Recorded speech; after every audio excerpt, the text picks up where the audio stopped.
Patay ang 13 taong gulang na babae 2 buwan matapos siyang makagat ng aso sa Tondo, Maynila. Batay sa death certificate, rabies encephalitis ang sarinang pagkasawi ng biktima.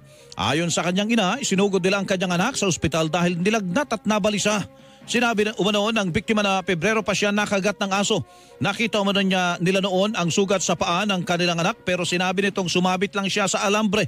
Batay sa investigasyon ng barangay, 7 iba pa ang nakagat ng kaparehong aso sa parehong araw.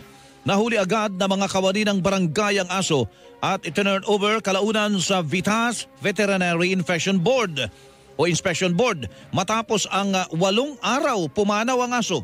Ayon sa isang doktor, posibleng abuti ng araw, linggo o buwan bago lumabas ang sintomas ng taong na-infect ng rabies. Kaya kung makagat, madilaan o makalmot ng hayop, agad itong hugasan at kumonsulta sa pinakamalapit na